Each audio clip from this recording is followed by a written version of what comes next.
Good evening and very warm welcome to news at Fariha Idrees. हुकूमत और तहरीक इंसाफ के मुज़ाकरात डेड लॉक का शिकार है। हुकूमत की जानिब से आज स्पीकर कौमी असम्बली को तहरीक इंसाफ के मुतालबात का जवाब थमा दिया गया है। स्पीकर फ़िलहाल इस जवाब को अपने पास ही रखेंगे और तहरीक इंसाफ की कमेटी में वापस आने पर ही इनको जवाब फराहम करेंगे। हुकूमती जवाब में कमीशन बनाने से इनकार की बजाय मुज़ाकराती कमेटी को ही जुडिशल कमीशन का मतबादल फ़ोरम बनाने की तजवीज़ दी गई है। हुकूमत मुज़ाकराती कमेटी को ख़त्म करने जबकि स्पीकर इस के फ़ोरम को बरकरार रखने के ख्वाह है। हुकूमत की तहरीक इंसाफ के मुतालबात पर जो जवाब दिया है उस पर भी एक नज़र डालते हैं। हुकूमत ने जुडिशल कमीशन बनाने से मुतालिक यकसर इनकार नहीं किया। हुकूमत ने इन हालात का जिक्र किया जिनमें अदालती कमीशन बन सकता है। हुकूमत ने रिपोर्ट में कमीशन ना बनाने की वजूहात का भी जिक्र किया है। सानह 9 मई मामला ज़ेर समात होने की वजह से कमीशन बनाने से मुतालिक राय मांगी गई है। हुकूमत ने जुडिशल कमीशन के मतबादल खुसूसी कमेटी या पार्लिमानी कमेटी बनाने की तजवीज़ दी है। स्पीकर की सरबराही में मौजूदा कमेटी को ही पार्लिमानी कमेटी का दर्जा देने की भी तजवीज़ दी गई है। हुकूमत ने तहरीक इंसाफ के लापता अफराद की फहरिस्त फराहम करने का मुतालबा किया है। हुकूमती कमेटी ने बानी चेयरमैन समेत दीगर कैदियों की रिहाई से मुतालिक कानूनी और अदालती फैसलों का हवाला दिया है। हुकूमत ने कानूनी तौर पर बानी PTI और दीगर कैदियों की अदालतों से ज़मानत या रिहाई पर कोई इतराज़ नहीं उठाया है। चेयरमैन तहरीक इंसाफ गौहर खान ने कहा है कि हुकूमत अगर हमें जवाब फराहम ना करती तो कर देती तो बात आगे चल सकती थी। Let's watch him. खान साहब ने पहल की, खान साहब ने कमेटी बनाई। खान साहब ने कहा कि मैं अपने लिए डील नहीं लेकिन जमहूरियत के लिए और मुल्क के लिए ये एक चांस देना चाह रहा हूँ। दो मुख्तसर और जिनमन मुतालिबात पे असीरान की रिहाई हो और कमीशन का क़याम। अगर हुकूमत इतना भी करती कि जो उनका लिखा हुआ होता वो हमारे साथ शेयर करते, बजाय इसके ये कोई स्टेट सीक्रेट तो नहीं है, ना कोई एग्जाम है CSS का कि जिस वक्त पर्चा शुरू होगा तो फिर आप एग्जाम लेंगे। ये अगर पहले हमसे शेयर करते तो हम फिर भी गौर कर सकते होते और आगे कुछ बढ़ सकते, लेकिन हुकूमत ने कोई संजीदगी नहीं दिखाई। ये बड़ा अनफॉर्चुनेट हुआ है। कल तहरीक इंसाफ के सीनियर रहनुमा रऊफ हसन साहब हमारे प्रोग्राम में मौजूद थे। उन्होंने कल इंकशाफ किया था कि हुकूमत जुडिशल कमीशन की बजाय पार्लिमानी कमेटी को तहकीकात का फोरम मुकर्रर करना चाह रही है। और क्या कहा था उन्होंने, जरा देखिए। जो हमारी डिमांड है जुडिशल कमीशन बनाने की 9 मई और 26 नवंबर के वाकयात की को प्रोब करने के लिए, उसमें इंक्वायर करने के लिए, तो ये इनको चाहिए कि उसको अनाउंस करें। कहा जा रहा है कि ये कोई मिडिल कोर्स जो है वो तलाश कर रहे हैं, बल्कि इन्होंने शायद ये उसके बारे में बात की है। और वो मिडिल कोर्स जो मुझे इन्हीं की सफों में से कुछ लोगों ने मुझे बताया है वो पार्लियामेंट्री कमेटी बनाने की, कि वो पार्लियामेंट्री कमेटी बनाए, कमीशन की बात ना करें, जुडिशल कमीशन की बात ना करें, पार्लियामेंट्री कमेटी बनाए। तो जो कुछ भी इन्होंने फैसला किया इनको चाहिए कि उसके बारे में ये ऐलान कर दें। और हम चाहेंगे कि हमारी साइड जो है उस प्रपोजल को लेके खान साहब के पास जाके उनकी फर्दर डायरेक्शंस ले लें। साहबजादा हामिद रज़ा हमारे साथ मौजूद है। Thank you so much for being on the programme. It's an honour to have you here. हुकूमत और तहरीक इंसाफ के मुज़ाकरात अब ख़त्म है, ये आज जो जवाब आया है उसके बाद फिर गौर किया जा सकता है। बिस्मिल्लाहिर्रहमानिर्रहीम। बहुत शुक्रिया जी। ख़त्म है जी, forever, as if now, yes. So इस जवाब को देख के नहीं लगा कि हमने जल्दी कर दी? वी आर नॉट कंसर्न जी। सो अब कभी भी नहीं बात करनी उनसे? नहीं, अभी तक तो जो ज़ाहरी माहौल है और जो ज़ाहरी महरक़ात हैं उसके अंदर मुझे तो कुछ आंच नज़र नहीं आता। मैंने इसलिए कहा कि एज़ इफ़ नाउ, अभी तक। कल को कोई नई पॉलिटिकल डेवलपमेंट हो जाए तो मैं कुछ कह नहीं सकता, लेकिन अभी तक हम बिल्कुल क्लियर हैं जी। बट अगर पार्लिमानी कमेटी के ऊपर गौर किया जाए तो ये समझ सकते हैं कि मिडिल ग्राउंड है, ख़ासतौर पर जुडिशल कमीशन पे। हामिद साहब, ये तो आपने देखा होगा, इत्तेज़ाज़ अहसन साहब ने भी कहा था कि जुडिशल कमीशन मांगना इतनी अक्लमंदी नहीं है। अच्छा, मैं ये आपके दो क्वेश्चन हैं, दोनों को एड्रेस कर देता हूँ। नंबर 1 ये कि अगर जुडिशल कमीशन के ऊपर हुकूमत को कानूनी प्रॉब्लम्स थी तो फिर ये एक माह के करीब ये सेशन क्यों जारी रहा? 3 मीटिंग्स क्यों हुई? पहली मीटिंग में ही हमने इन्हें बता दिया था कि हमें जुडिशल कमीशंस चाहिए, हम स्ट्रेट अवे रिफ्यूज़ कर सकते थे। सारे पढ़े लिखे कानूनदान वहाँ बैठे थे, तो हमें पहले दिन ही रिफ्यूज़ कर देते ताकि बात किसी और पैराए में चली जाती है अगर हम कुछ चीज़ सोच सकते थे। लास्ट मिनट आके जब 31 हमारी डेडलाइन है कॉल ऑफ करने की, तो आप 28-29 तारीख को ये बात बता रहे हैं। सो उसमें कोई लॉजिक नहीं है। You just said कि 31 तक अभी फिर भी उम्मीद है, अब नहीं है। नहीं, अब नहीं है जी। अब तो जिस दिन कॉल ऑफ हो गए सो हो गए। हुकूमती रवैये के बाद जो कुछ हुकूमत ने किया और जो जिस तरह सारे मामला सामने है। दूसरा जो आपने बड़ी यहाँ बात की कि पार्लियामेंट्री कमेटी जो है वो इसका फैसला करे। मेरा एक बड़ा सिंपल सा सवाल है जी कि पार्लियामेंट से 10 MNA किडनैप किए गए थे। इट वॉज़ मी एंड शफकत आवान साहब एंड जमशेद दस्ती साहब। हम 3 लोग थे जो गिरफ्तार नहीं हो सके। 4 घंटे वहाँ पर ऑपरेशन हुआ। उसके ऊपर एक स्पेशल कमेटी बनी जिसको प्रिजाइड कर रहे थे सैयद खुर्शीद शाह साहब। आज तक उस कमेटी की फाइंडिंग आपके सामने आई है जी। अच्छा ये तो बताएं आप लोग कैसे गिरफ्तार नहीं हुए, और उन्होंने लाइट एंड नोट ये भी बता दे। जिस जगह पर हम थे, चूँकि मैं बचपन से मेरे वालिद सहवान का हिस्सा रहे और मैं बड़ा बचपन से ही सहवान में आ रहा हूँ, शायद जिस फ्लोर के ऊपर मैं था, चूँकि जब लोग गिरफ़्तार करने के लिए अंदर आए तो उस वक्त तक लाइट्स ऑन थी सारी, तो मैं उस वक्त तक बाहर ही रहा हूँ। I was standing on the second floor, मेरे साथ शफकत अवान साहब भी थे, अब बोथ वर स्टैंडिंग देयर। उसके बाद जब लाइट्स उन्होंने ऑफ़ की हैं पूरे पार्लियामेंट हाउस की, तो फिर हम दीवारें टटोलते टटोलते थर्ड उसके ऊपर चले गए, मंजिल के ऊपर, तीसरी पे, और वो हमें दूसरी पर ही तलाश करते रहे। बाकी अब मैंने लोकेट हो गए, चूँकि लाइटें आन थी, उन्होंने आती सारा CCTV का रिकॉर्ड निकाला एंड दे न्यू के where everyone is sitting, so they reached there. हमें वो दूसरे फ्लोर पे तलाश करते रहे, फिर मुझे और शफकत अवान साहब को तलाश करने के लिए पहले दोबारा लाइटें वापस लाई गई, फिर दोबारा भिजवाई गई, लेकिन अल्लाह का करम हुआ कि अल्लाह ने आपको महफूज रखा, we can say that. But एक जो बहुत सारे मामला हुए, उनमें से एक मामला ये भी था कि आपको गिरफ्तार करने की कोशिश की गई ड्यूरिंग डायलॉग। आपने कहा कि ये CM पंजाब की ख्वाहिश पर हुआ है, कैसे लगा आपको ये? देखें, डे फर्स्ट से जब से मुज़ाकरात स्टार्ट हुए हैं उस वक़्त से लेके उनके एंड होने तक जो CM पंजाब का ब्लॉक है, जिसके अंदर ख्वाजा आसिफ और ये इस किस्म के तलाल चौधरी और ये तमाम लोग हैं, वो मुज़ाकरात को कामयाब करना ही नहीं चाहते थे। मुस्लिम लीग नून के अंदर एक डिवीज़न थी, वो ओपनली ये बात कह रहे थे। तो आई गेस कि उन्होंने मेरी, चूँकि हम मुज़ाकराती कमेटी के मेम्बरान में से कोई भी उस वक्त पंजाब में मौजूद नहीं था, it was me only who was in Faisalabad, और मैं भी बेसिकली अपनी सर्जरी के लिए गया था, डेंटल सर्जरी के लिए, वहाँ पे प्रेस कॉन्फ्रेंस करने के लिए गया, और फिर जो कुछ हुआ वो सबके सामने है। तो ये एक फैक्टर है मुज़ाकरात सॉल्व होने का, बड़ा फैक्टर है। उसके अलावा ये कि आप समझते हैं कि हुकूमत ने बिल्कुल भी आपको क्या अंदाज़ा हो गया था कि कुछ भी नहीं देने वाले ये?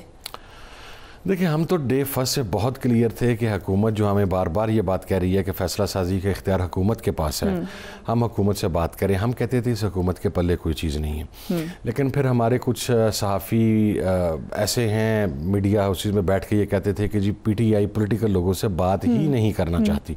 तो हमने पॉलिटिकल लोगों को एक चांस दिया जी। इमरान खान साहब ने, मैं समझता हूँ, 1 स्टेप अहेड जाके एक चांस दिया, वो अवेल होना चाहिए था, गवर्नमेंट ने नहीं किया। बट ये तो बड़ी अहम बात है, but things were not as simple. अगर मैं विद ड्यू रिस्पेक्ट कहूँ, बैकग्राउंड में भी मुज़ाकरात की खबरें आती रही, बुशरा बीबी की मुलाकातों का भी जिक्र हुआ, फिर तो ऑन रिकॉर्ड हुई गौहर साहब की मुलाकात आर्मी चीफ से, जो ख्वाजा आसिफ ने कहा कि आपकी ख्वाहिश थी कि इस्टेब्लिशमेंट से बात हो जाए, वो कनेक्ट हो गया है, इसलिए आप इन मुज़ाकरात में इंटरेस्ट। मैं खालिद साहब को ना जी सिर्फ एक ही बात को रिस्पॉन्ड करना चाहता हूँ कि अगर हमारी ख्वाहिश होती तो खालिद साहब बहुत अरसा पहले आपकी गेम जो है ना वो पलट चुकी होनी थी। मैं बड़ी ज़िम्मेदारी के साथ ये बात कर रहा हूँ, हमारी ऐसी कोई ख्वाहिश नहीं थी जी। इमरान खान साहब 9 मई के जुडिशल कमीशन के ऊपर और 26 नवंबर के जुडिशल कमीशन के ऊपर कंप्रोमाइज़ के लिए तैयार नहीं हैं। That is number 1। नंबर 2, जो मुलाकात हुई वो मुलाकात KPK के अंदर सिक्योरिटी के तनाजुर के अंदर थी। वो मुलाकात सबके सामने हुई, वहाँ पर दीगर लोग भी वहाँ पर मौजूद थे। बैक डोर कोई और चीज़ नहीं चल रही थी जी। कैटेगोरिकली ये बात खान साहब की तरफ से भी कही गई कि जो मुज़ाकरात हो रहे हैं वो इसी कमेटी के ज़रिए हो रहे हैं, इसके अलावा और कोई मुज़ाकरात नहीं। बट एक तासुर तो दिया PTI ने कि जैसे ये एक बड़ी PTI असल में ये पैनिक कर गई PMLN उस मुलाकात के बाद। इनके पास जो रिपोर्ट्स थी, इन्होंने समझा कि शायद द गेम इज़ ओवर, तो वो ओवर रिएक्ट कर गए उसके ऊपर। यू सेड दैट कि अब वसवसों का वक्त हो गया है। I still stand to that. Were you just playing with them या एक्चुअली यू सेइंग दैट? आपने कहा चलो इनको डराएं? नहीं, आई एक्चुअली मीन दैट कि वो डरे। कब से ये वक्त हुआ डरने का?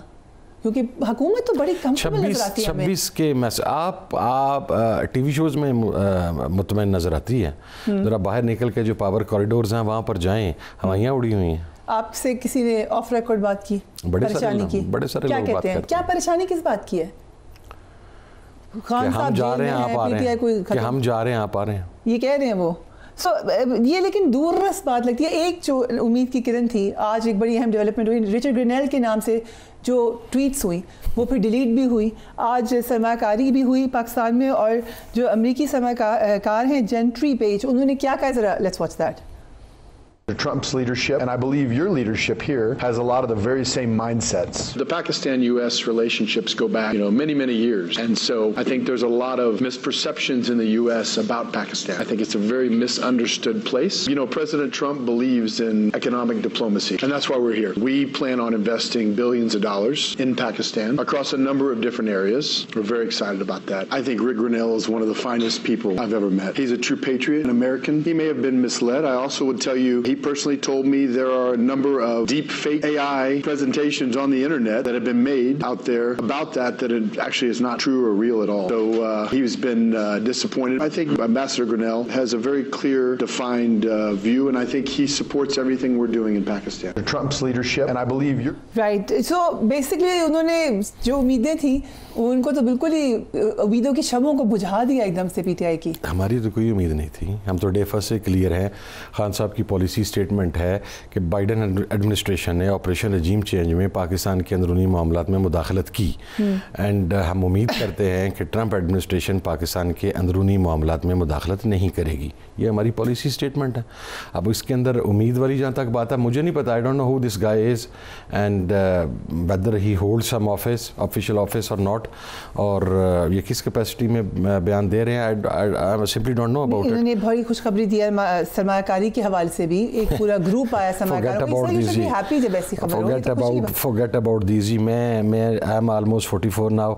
मैं अपने बचपन से ना ये सरमायाकारी की खुशखबरियाँ भी सुन रहा हूँ, स्टेट बैंक ऑफ पाकिस्तान के अदादोशुमार भी देख रहा हूँ, और पाकिस्तान को दुनिया के G8 में शामिल होता हुआ भी देख रहा हूँ।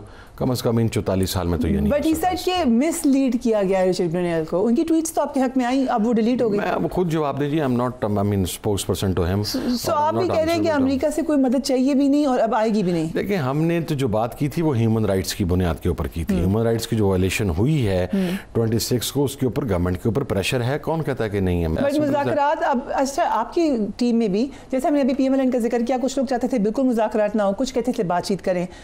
आपकी टीम में भी ऐसे ही था कि कुछ लोग नहीं चाहते थे कि बातचीत हो? नहीं, not at all. Everybody want to talk। हालांकि नहीं, ऑनेस्टली स्पीकिंग अगर आप पूछें तो इस मुज़ाकराती कमेटी के 6 अरकान, मेरा ख्याल है उनका माजी आपके सामने है, ये 6 के 6 हार्ड हिटर्स हैं, बहुत सख्त और रिजिड अप्रोच रखने वाले बंदे थे। खान साहब ने बड़ी सोच समझ के एक टीम बनाई थी, लेकिन ऑब्वियसली जब बैठे, जब सारी बातें हुई तो हमने कहा जी ठीक है, एक चांस देते हैं। इख्तलाफी राय कोई नहीं था, हमने जो भी फैसला किया इत्तफाक राय के साथ किया। जो हमारा पॉइंट ऑफ व्यू था वो 2 मुलाकातों के अंदर हमने खान साहब के आगे जाके रखा। और आप लोगों ने कहा, मशवरा दिया कि खत्म कर दें, या ये खान साहब का अपना आइडिया? हमारी तो मुलाकात नहीं ना हो सकी जी, दूसरी। बट मैसेज तो भिजवाया होगा उनको? नहीं, हमने कोई मैसेज नहीं भिजवाया जी। सो कोई मैसेज ही नहीं भिजवाया, सो एकदम से डिसीजन उधर से आ गया कि अब इसको कॉल ऑफ करें। ज़ाहिर उन्हें तमाम चीज़ें पता लग रही थी जी। सुबह मैं तो सफ़र में ट्रैवलिंग में था, मेरे तो इल्म में नहीं था छापे की रात, फैसलाबाद से निकलने की कोशिश कर रहा था। सुबह खान साहब को लॉयर्स ने जब अदालत में बताया 9 साढ़े 9 बजे कि उसके घर पे भी छापा बच गया, तो खान साहब कॉल्ड इट ऑफ स्ट्रेट हुए। हमने उसको, यानी हमारी तरफ से कम्युनिकेट नहीं हुआ, चूँकि खान साहब की तरफ से हमें मैंडेट था कि अगर हुकूमत जुडिशल कमीशन के ऊपर प्रिंसिपली एग्री भी कर जाती है, then you can go and sit on in the 4th meeting. ठीक है। और अगर हुकूमत सिर्फ बातचीत के लिए 4थी मीटिंग रखना चाहती है तो you will not go, as simple as that. But why judicial commission? क्यों आपको इतनी उम्मीदें हैं 26वीं तरमीम के बाद जुडिशरी से, जबकि नजर आ रहा है कि आपकी उम्मीदें शायद पूरी ना हो? It's not about judiciary ji. I don't want to pass a comment on judiciary और पाकिस्तानी जुडिशरी, लेकिन मसला यह है कि खान साहब ने एक बहुत मैं समझता हूँ कि हुकूमत के लिए मानने वाली बात दी थी, जो कि बहुत आसान थी। उन्होंने ये कहा कि हुकूमत जुडिशल कमीशन पे अगर प्रिंसिपली एग्री करती है तो दोनों साइड्स जिन जजेस के ऊपर इत्तेफाक करें उनकी सरकर्दगी। सीनियर मोस्ट का नहीं कहा था उन्होंने? सीनियर मोस्ट तो फिर उसके बाद आया ना, जो हमने ड्राफ्ट जमा करवाया है उसमें यह कहा गया था कि बोथ साइड्स जो हैं वो जिन जजेस के ऊपर इत्तेफाक राय करती हैं। अब इससे ज्यादा माकूल बात मुज़ाकरात में और क्या हो सकती थी? अब मुज़ाकरात तो खत्म हो गए, आपने अभी क्लियरली कह दिया। अब क्या ऑप्शन है? सड़कों पर आएंगे इंशाल्लाह। क्या प्लान है? अभी तो एक आपने कहा है कि 8 फरवरी को आप करेंगे। 8 फरवरी का है। अभी सबसे पहले तो चूँकि हमने वो जो रेमिटेंसेस का था इशू, उसको फुल थ्रोटल के ऊपर नहीं आए थे, उस वक्त एक बड़े महदूद पैमाने के ऊपर ये बात की गई थी। इसका नुकसान तो मुल्क को होगा, इसमें PTI को क्या फ़ायदा होगा? नहीं, मुल्क को आगे कितना फ़ायदा हो रहा है जी? लेकिन हर remittances are a very important part of economy. Yes it is, no doubt. लेकिन अगर आप ऐसे लोगों को ही इक़्तिदार में ला के रखेंगे जिनके सिर्फ ज़ाती मफादात हैं, उन्होंने अपनी ज़ाती जायदादें ही बनानी हैं, तो मुल्क के अंदर लॉन्ग रन कोई नुकसान नहीं होगा, ये आम आदमी को नुकसान नहीं होगा इंशाल्लाह। जब वो नहीं रहेंगे तो आम आदमी जो है वो पूरी कुव्वत के साथ हुकूमती फैसलों के अंदर हिस्सा लेगा। रेमिटेंसेस पे आप कह रहे हैं कि फुल थ्रोटल जाने का सोच है? थ्रोटल जाएगा या सोच नहीं रहे जी, जाएगा फ्रॉम नाउ ऑन इंशाल्लाह। दूसरा 8 फरवरी का एहतजाज है, उसके बाद जलसे जुलूस है, and it can be a long march at dharna as well. But आपको पता है कि अभी तक जितनी कोशिशें की हैं वो कामयाब नहीं हुई हैं। ठीक है, हुकूमत की तरफ से बहुत ज़्यादा मशीनरी इस्तेमाल हुई, बड़े आपको ज़बरदस्त तरीके से रोका उन्होंने, ताकत इस्तेमाल की, वो फिर करेंगे तो कैसे आप एहतजाज करेंगे? ओके, आप अभी भी आपको लगता है इस्टेब्लिशमेंट आपकी तरफ सॉफ्ट कॉर्नर रख रही है? नहीं जी, I mean I don't want to pass a comment on establishment. Establishment is a reality in Pakistan. वो हैं, उनका किरदार रहा है, उनका अपने बारे में नरम रवैया होना या ना होना मैटर नहीं करता जी। हम तमाम लोग हर चीज़ तो भुगत बैठे हैं, घर बार तबाह कर रही हैं, बिज़नेस तबाह कर रही हैं, जायदादें ख़त्म कर ली हैं, बच्चे हमारे साइको हो चुके हुए हैं। 6-6 साल 8-8 साल के बच्चों के घरों पर जब आपकी एब्सेंस के अंदर हर चौथे दिन पंजाब पुलिस की तरह छापे मारेगी। उन्हें आप देखें ना, हमारा MNA था मियां गौस साहब, he was picked from Lahore day before yesterday. 24 hours the sitting member of National Assembly was missing. No one knows where he is. इसके साथ अब क्या? So you're saying कि अब you are beyond fear? Yes, obviously। नहीं, देखें politically अगर आप मुझे ये कहें तो मैं जितना मैं भुगत चुका हूँ, या हम तमाम लोग जो पार्लियामेंटेरियंस हैं, PTI के लोग हैं, उनके इत्तेहादी हैं, जितना भुगत चुके हैं, राइट। आपकी अहम मुलाकात हुई, but we are not going to leave this country like ex prime minister Mian Nawaz Sharif, कि उसकी पूरी पार्टी जेल में थी, उसके पार्लियामेंटेरियंस जेल में थे, और किसी को बताए बगैर रातों रात कागज़ पे साइन करके तो मुल्क से भाग गया। एक मेरा सवाल है, मुझे ब्रेक पे भी जाना है, but quick question.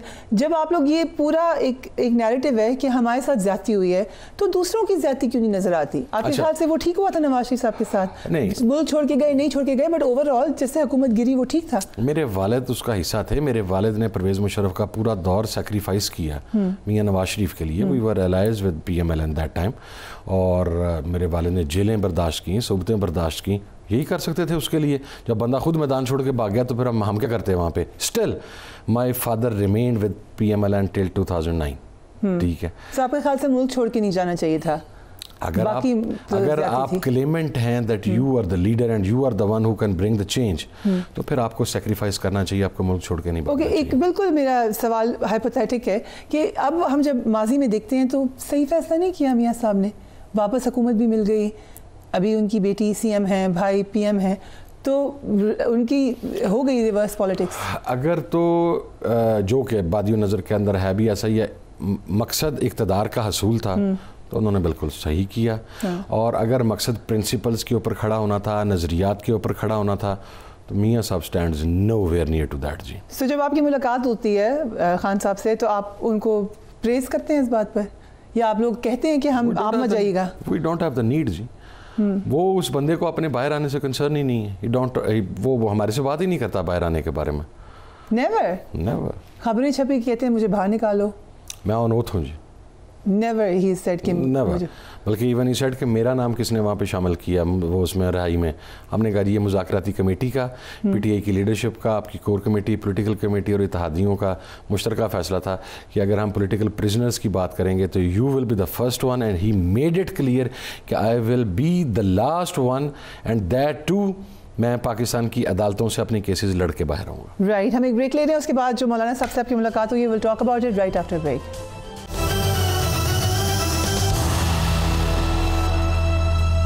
And welcome back. Hamid Raza Sahab, कल मुलाकात हुई मौलाना फजल रहमान से, आप भी उधर प्रेजेंट थे। बड़ी देर से ये बात कही जा रही है कि ग्रैंड अलायंस नहीं बन रहा PTI से, अब कोई उम्मीद नज़र आई आपको?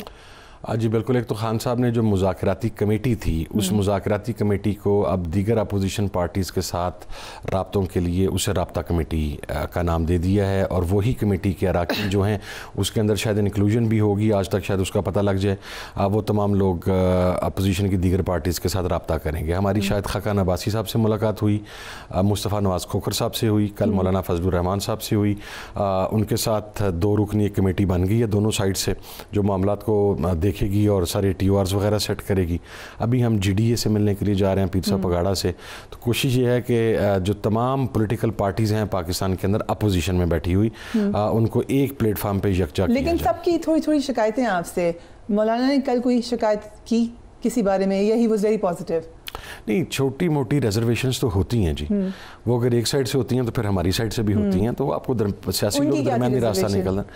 नहीं, कुछ नहीं, मेरा ख्याल है मीटिंग के बारे में ना आपको बात करूं तो रिजर्वेशंस नहीं थी। आप अकेले चले गए बात करने, आपने हमसे उस वक्त बातचीत नहीं की, तो उन्होंने पब्लिक मौलाना साहब ने खुद नहीं कहा, उनकी पार्टी की तरफ से जो दूसरे लोग बैठे थे उनकी तरफ से इस किस्म की बात की गई और उसके ऊपर फिर तमाम चीज़ उनके नोटिस में लाई गई। दूसरी तरफ जमात इस्लामी के जो अमीर हैं वो भी कह रहे हैं कि हमने कहा PTI शौक अपना पूरा कर ले बातचीत करने का, फिर हम उनसे बात करेंगे। So it looks like a reservation थोड़ी सी है सब पार्टीज में। जमात आप लोग सोलो फ्लाइट लेते हैं के हवाला से? नहीं जी, मैं अच्छा अब आपको मिसाल दूँ, सोलो फ्लाइट कैसे लेते हैं जी। खान साहब ने आज तक जो भी डिसीजन लिया है उन्होंने मुझे और राजा नासिर अब्बास को ऑन बोर्ड रखा है, हम उनके इत्तेहादी थे। अब देखिए ना, देयर इज़ अ डिफरेंस।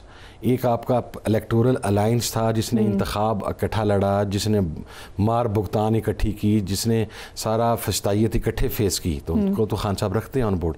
फिर नेशनल असम्बली में आने के बाद, इंतखाबात के बाद अब भी एक नया इत्तेहाद बनता है जिसके अंदर तहरीक तहफ़्फ़ुज़ आइन पाकिस्तान के अंदर महमूद अचकज़ई साहब की बड़ी ड्यू रिस्पेक्ट है तमाम लोगों की तरफ से, अख्तर जान मेंगल साहब की तरफ से। खान साहब has already appreciated his role, ठीक है।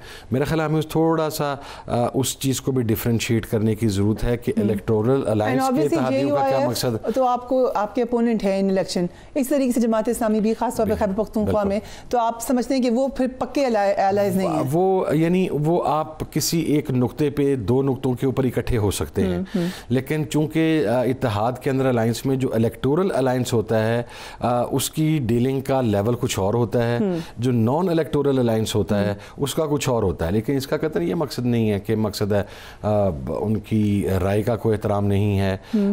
With all due respect to all the ones we are going to everyone, मेरे से ज़्यादा रिजर्वेशंस तो किसी की नहीं थी JUIF के ऊपर। हमारे दोनों ख़ानदानों की बड़ी एक तवील 40-50 ईयर्स की राइवलरी रही, लेकिन मैं चल के गया यार मौलाना साहब के पास और I am grateful to him, उन्होंने बड़ी इज्जत दी हमेशा। इसी तरीके से शायद खाकान अब्बासी साहब के पास गए या पीर साहब पगाड़ा के पास जाएंगे। GDA के भी कुछ मेंबर्स ऑन आवर शोज कहते रहे हैं कि हमने बड़ी कोशिश की बातचीत की, लेकिन वो लोग इंटरेस्टेड नहीं है बातचीत में। सारा बानो साहब ने मेरी तरफ से तो ऐसी कोई चीज़ नहीं थी। जब अगर पाकिस्तान तहरीक इंसाफ के कोई साथी इसके ऊपर जवाब दें तो वो ज़्यादा मुनासिब होगा। सो लेट्स से कि आपका अलायंस बनता है, क्या करेंगे आप? एहतजाज जी, इकट्ठे सड़कों पर आएंगे। 1 पॉइंट एजेंडा है हमारा, वो है supremacy of the constitution of Pakistan. Pakistan में जो आइन है ये सबसे सुप्रीम है और इसके रिवाइवल की और इसके तहत चलने की एक कमिटमेंट होगी with all the parties. But D Chowk भी जाएंगे? क्यों नहीं जाएंगे? अगर एक पैराई के अंदर करें एहतजाज तो बेहतर नहीं है, वरना आपके वर्कर को हमेशा कुर्बानी देनी पड़ती है। मुझे एक बात दें, मैं आज अगर नेशनल असम्बली के अंदर बैठा हुआ हूँ या हम तमाम पार्लियामेंटेरियंस बैठे हुए हैं, किसकी वजह से बैठे हैं जी? अल्लाह के फजल के बाद इस अवाम के वोट से बैठे हुए ना। अगर उस पार्लियामेंट के अंदर मैं अवाम के वोट से बैठा हुआ हूँ तो वो has the right to stop that अवाम कि उस पार्लियामेंट के बाहर ना आ सके। There is no way.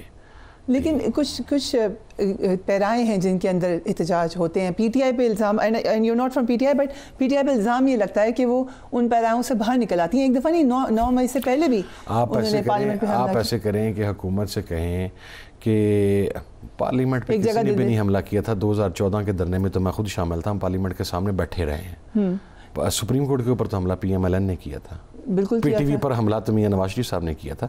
Right, सो इसीलिए आपके आप ऐसे करें, हुकूमत से इजाजत लेते हैं, गमला टूटा तो मैं जवाब दूंगा, सारी FIR मेरे पे। कहाँ पे? ये तो अभी फिर इस दफा भी आपको कहा था कि चले जाएं आप लोग संगजानी में, यही खबरें आई ना कि खान साहब ने कहा भी चले जाएं। डी चौक के ऊपर किसी ने को ठेका हासिल किया हुआ। So you will come to the chowk again? We can come to the chowk. Right, ये हमारा मुल्क है, ये इस मुल्क की सड़क, जिस जगह पे मैं रहता हूँ मेरा घर है, क्या मुझे ये इख्तियार है कि मैं वहाँ उसके आगे ब्लॉकर्स लगा के उस रोड को ब्लॉक कर दूँ? कॉन्स्टिट्यूशन, इसका नाम कॉन्स्टिट्यूशन एवेन्यू है।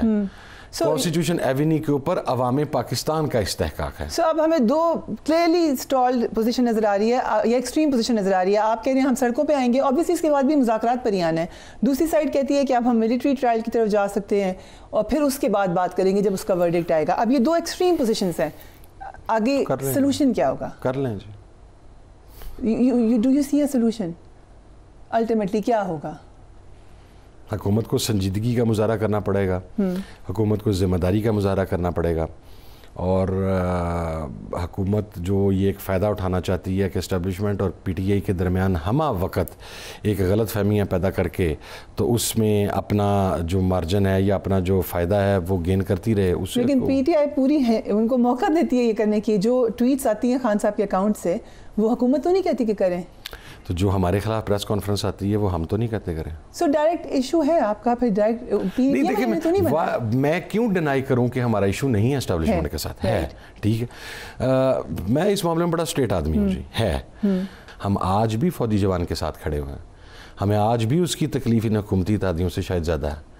इसका ये मकसद तो नहीं है कि इख्तलाफ राय की बुनियाद के ऊपर आप ये कह दें कि ये दुश्मनी तक चले गए एक दूसरे के साथ। बात करना चाहते हैं वेल एंड गुड, नहीं करना चाहते तो सो बिस्मिल्लाह जी। सो बेसिकली अब हमें सोल्यूशन ही नज़र आता है जब पीटीआई और एस्टेब्लिशमेंट की बातचीत होगी।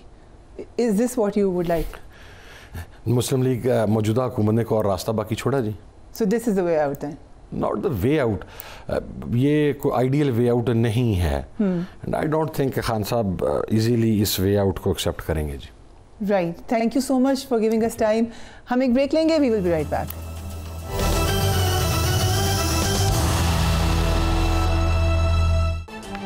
And welcome back. चीन की तैयार करदा मसनूई जहानत की ऐप डीप सीक की बढ़ती हुई मकबूलियत ने अमेरिका और यूरोप में सरमायाकारों की नींदें उड़ा दी हैं।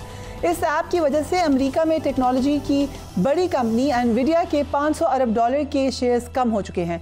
सिर्फ एनवीडिया ही नहीं बल्कि दीगर कंपनीज भी, जिसमें गूगल शामिल है, सॉफ्टवेयर की और कंपनीज, इनको भी, माइक्रोसॉफ्ट की दीगर कंपनीज को भी मार्केट में तारीखी नुकसान हुआ है, ये कहा जा रहा है। अमेरिकी कंपनियों को स्टॉक मार्केट में $1000 अरब का नुकसान हो चुका है। अमेरिकी सदर डोनाल्ड ट्रंप ने भी इस ऐप की तारीफ की। उन्होंने कहा कि चीनी ऐप के बाद हमारी इंडस्ट्री को जाग जाना चाहिए।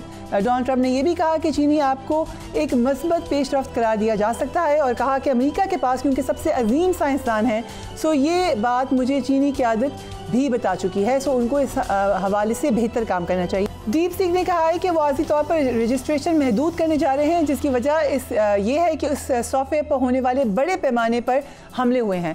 डीप सीक की वजह से चैट जीपीटी और अमेरिका की मसनूई ज़हानत के शोबे पर बालादस्ती और इस शोबे में होने वाली सरमायाकारी पर अब सवालात उठना शुरू हो रहे हैं। सिर्फ एक हफ्ते कबल ही ओपन एआई समेत दीगर कंपनीज के ग्रुप ने अमेरिका में मसनूई ज़हानत के शोबे में $500 अरब की सरमायाकारी का ऐलान किया था। इस ऐलान पर डोनाल्ड ट्रंप ने कहा था कि ये तारीखी सरमायाकारी है और टेक्नोलॉजी का मुस्तकबिल अब अमेरिका में ही होगा। डीप सीक है क्या और इस पर अब तक कि उसकी जो तैयारी है वो कैसे हुई है, उसका इम्पैक्ट क्या है, let's have a quick look. Deep seek चीन का तैयार करदा मसनूई ज़हानत का चैट बॉट है। चीन की जानिब से डीप सीक को 20 जनवरी को ट्रंप की हलबर्दारी के मौके पर लॉन्च किया गया। डीप सीक हरीफ ऐप के मुकाबले में बहुत सस्ती है और लॉन्च होने के बाद से अमेरिका में सबसे ज़्यादा डाउनलोड की जाने वाली ऐप्स में शुमार हो रही है। डीप सीक अब ऐप सिर्फ $6 मिलियन की लागत से तैयार हुई है, जो हरीफ कंपनीज के मुकाबले में अरबों डॉलर सस्ती है। डीप सीक एक ऐसे वक्त में सामने आई है जब अमेरिका जदीद टेक्नोलॉजी की चीन तक रसाई और फ़रोख्त को महदूद करने की कोशिश कर रहा है। डीप सीक की वजह से अमेरिका और यूरोपीय टेक्नोलॉजी कंपनियों को स्टॉक मार्केट में क्या उसका इम्पैक्ट है, उस पर भी एक नज़र डाल लेते हैं। अमेरिका में एआई चिप बनने वाली एनवीडिया की हसत 16.9%, ग्रेबॉट की हसत में 17.4% की कमी हुई है। गूगल के मालिक कंपनी की हसत में 4%, जबकि माइक्रोसॉफ्ट की हसत में 2.14% की कमी हुई है। यूरोप में चिप बनाने वाली कंपनी की मालियत में 7% कमी हुई है। डीप सीक के मैदान में आने से अमेरिकी टेक्नोलॉजी कंपनीज के हवाले से जो नुकसान हुआ है उस पर इंटरनेशनल मीडिया क्या कर रहा है, लेट्स वॉच दैट। हम इस पर एक्सपर्ट एडवाइस लेंगे। हमें ज्वाइन कर रही हैं Kanwal Cheema. Thank you so much for joining us on the programme Kanwal. So exactly ये क्या ऐप है और इसका इतना ज़्यादा इम्पैक्ट कैसे पड़ा है दूसरी कंपनीज के ऊपर? देखिए, एसेंशली जिस तरह की चैट जीपीटी एक नेचुरल लैंग्वेज प्रोसेसिंग एक एआई है, जो कि कह रहे हैं कि अब AGI जो आर्टिफिशियल जनरल इंटेलिजेंस है उसकी तरफ की दौड़ है कि वहाँ तक कौन पहले पहुँचेगा।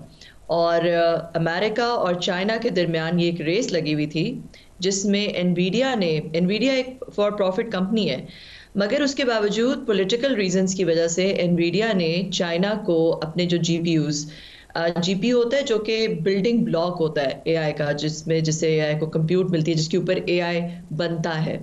तो एनवीडिया ने चाइना में अपने जीपीयू सेल करना, उनका बैन हो गया था, वो चाइना में सेल नहीं करते, और इनफैक्ट पाकिस्तान में भी आप एनवीडिया के जो जीपीयूज हैं वो नहीं खरीद सकते, क्योंकि ये एक रेस है और ये इसके पीछे पॉलिटिकल रीजंस हैं, इसके पीछे रीजंस हैं कि जो भी एआई में डोमिनेट करेगा, इस रेस में डोमिनेट करेगा, वो इवेंचुअली इकोनॉमिकली, पॉलिटिकली, मिलिटरली भी परहैप्स डोमिनेट करेगा, क्योंकि एआई एक इस तरह की रेवोल्यूशनरी टेक्नोलॉजी है, और स्पेशली जो एजीआई तक पहले पहुंच जाएगा वो डेफिनेटली डोमिनेट करेगा। तो इसके पीछे बिलियंस ऑफ डॉलर्स जो है वो अमेरिका लगा रहा था, मगर जो उन्होंने बिलियंस ऑफ डॉलर्स लगा के ओपन एआई ने जो चैट जीपीटी जो प्रोड्यूस किया, चाइना ने उसके इक्विवेलेंट एक सॉफ्टवेयर प्रोड्यूस किया, but with only $6 million and inferior Nvidia chips. By the way मैं आपको बताती चलूं कि चाइना अपने भी जीपीयू इक्विवेलेंट एपीयू से कहते हैं, उस पर ऑलरेडी चाइना काम कर रहा है, मगर हम ये, अगर आप मुझसे 2 हफ्ते पहले 3 हफ्ते पहले ये प्रोग्राम करती तो मैं आपसे ये कहती कि चाइना अभी एआई रेस में बहुत पीछे है, क्योंकि एपीयू तो अगर उन्होंने बना भी लिया, मगर उसके इर्द गिर्द जो सारा इकोसिस्टम होता है, उसमें मिडलवेयर होता है, उसमें बहुत सारी और चीजें होती हैं जो कि आपको पूरा एक इकोसिस्टम बनाना पड़ता है to get to that place जहां पे आप इस तरह का फिर कोई सॉफ्टवेयर या कोई, जैसे उन्होंने भी चैटबॉट बनाया कि इस तरह की कोई चीज आप प्रोड्यूस कर सकें। तो चाइना ने एनवीडिया ही की पुरानी चिप्स लेके और सिर्फ 6 मिलियन की लागत से इक्विवेलेंट टेक्नोलॉजी, चैट जीपीटी जिसपे बिलियंस ऑफ डॉलर्स लगे हैं, उसकी इक्विवेलेंट टेक्नोलॉजी प्रोड्यूस कर ली है, शोइंग। और बाय द वे चाइना ने ये किया है सिर्फ और सिर्फ चाइनीज इंजीनियर्स और चाइनीज स्टूडेंट्स और चाइनीज एआई एक्सपर्ट्स को यूज करके। कोई इसमें वेस्टर्न इंटेलिजेंस नहीं है, कोई इसके पीछे वेस्टर्न ब्रेन नहीं है। तो दे हैव प्रूवन कि चाइना पीछे नहीं रहा एआई रेस में। सो आपने जैसे कहा कि पॉलिटिकल है ये तमाम मामला, सो इस रेस में चाइना बराबर आ गया है अमेरिका के या सुपीरियर हो गया है? देखिए, एक तरह से मेरे ख्याल में सुपीरियर हो गया है, क्योंकि उन्होंने जो कि अमेरिका ने बिलियंस ऑफ डॉलर्स लगाए, बिलियंस ऑफ डॉलर्स स्पेंड किए जहां तक पहुंचने में, चाइना वहां पहुंचे सिर्फ $6 million लगा के। So it's quite remarkable. अभी सिर्फ और सिर्फ डीप सीक और चैट जीपीटी में इतना फर्क है कि डीप सीक में, ऑल्दो डीप सीक में उसी तरह की एनालिटिकल पावर्स हैं, उसी तरह का इट्स प्रिटी मच सिमिलर, मगर सिर्फ उसके पास जो अमाउंट ऑफ डेटा है और जो डेटा लर्निंग हिस्ट्री है वो उतनी लंबी और उतना ज़्यादा डेटा नहीं है जितना चैट जीपीटी के पास है। तो बिल्कुल आप इसको इस तरह कह सकते हैं कि एक 6 साल बच्चा है और एक 15 साल बच्चा है। 15 साल बच्चा चैट जीपीटी है, 6 साल बच्चा, उसको भी पता है, उसकी भी इंटेलिजेंस है, मगर अभी वो छोटा है। तो इसलिए कहा जा सकता है कि चाइना इस रेस में थोड़ा सा आगे निकल गया है, और अगर वो अपने एपीयूज और वो पूरा इकोसिस्टम वो भी बना लेते हैं और अपने उसमें आ जाते हैं, तो ये एक बहुत बड़ी डिसरप्शन आई है, बहुत बड़ी। अच्छा, और एक और चीज मैं आपको बताती चलूं कि उन्होंने इसको ओपन सोर्स भी कर दिया। मतलब ये कि पहले से डेटा का प्रोटेक्शन का क्या होगा?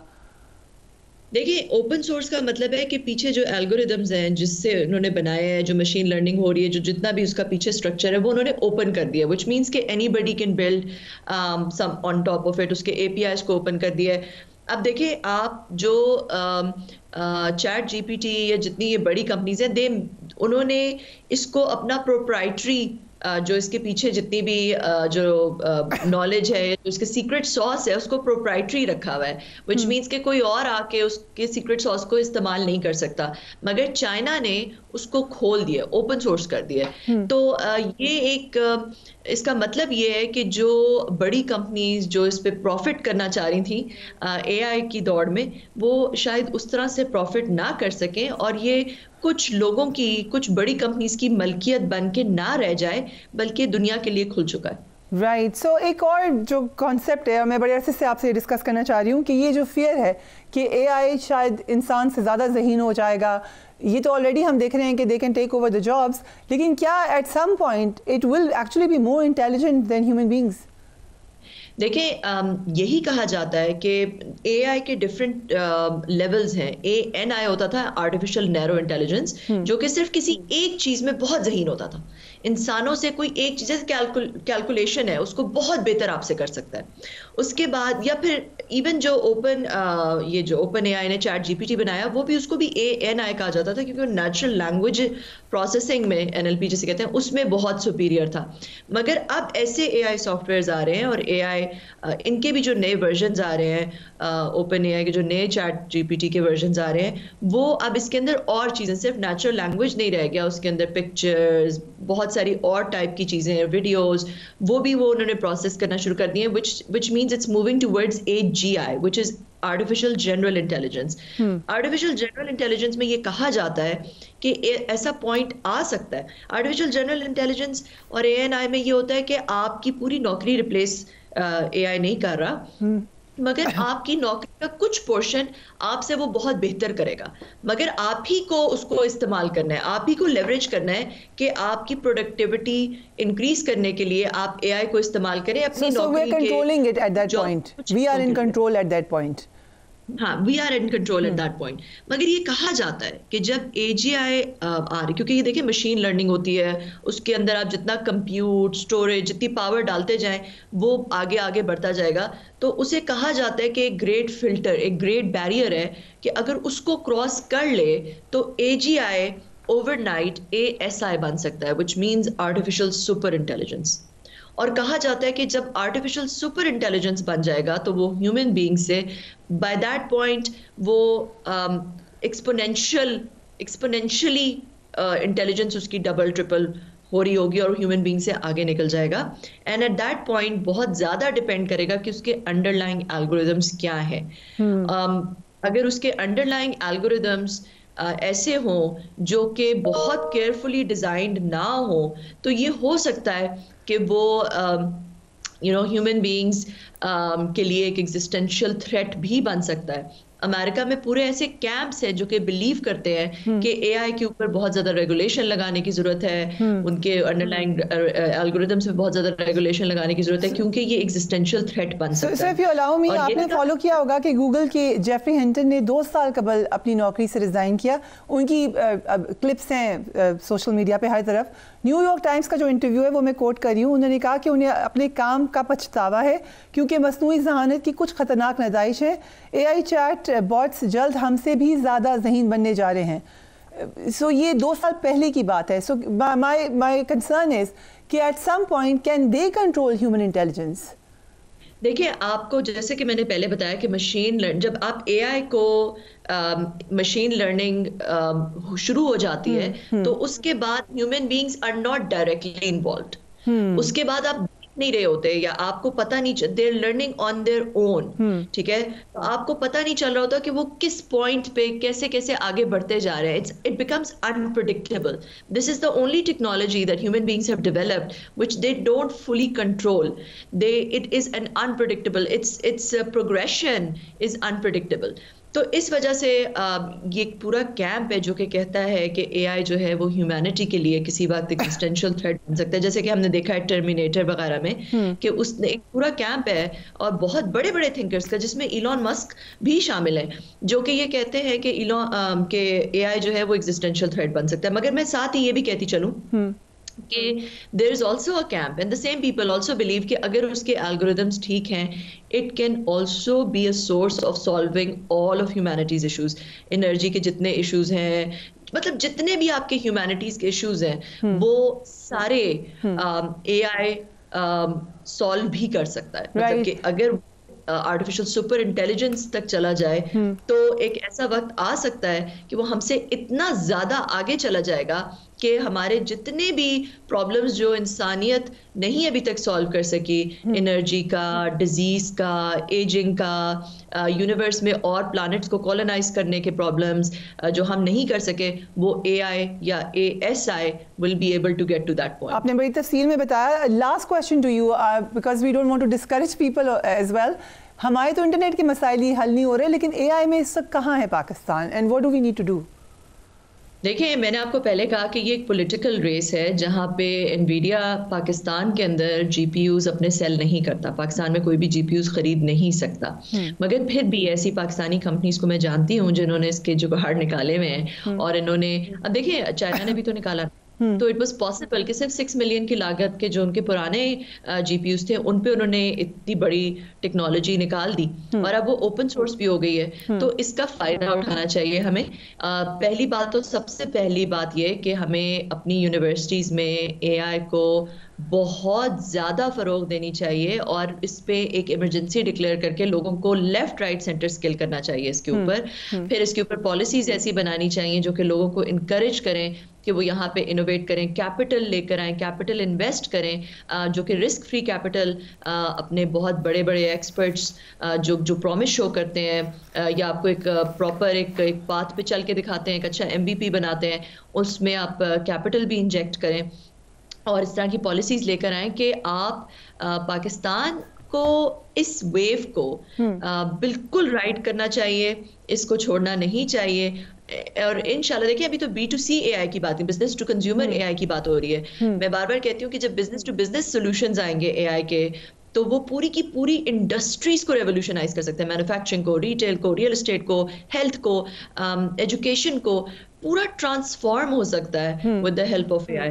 तो पाकिस्तानी कंपनीज ऐसी बननी चाहिए जो कि B2B AI सॉल्यूशंस लेकर आए, B2C AI में और बेहतरी लेकर आए, उसके ऊपर और प्रोडक्ट्स बनाए और this is something that the government should absolutely focus on. Right, Kamal Cheema, thank you so much for joining अस। आज के प्रोग्राम का वक्त खत्म होता है, लेकिन एक क्वेश्चन ज़रूर है कि AI का क्या नुकसान है, क्या फ़ायदा है? फ़ायदा ज़्यादा है, सो इसलिए आप सबको भी इनकरेज होना चाहिए AI के बारे में जानने के लिए, इसमें एक्सपर्टीज़ हासिल करने के लिए। Do take care of yourself. अल्लाह हाफ़िज़।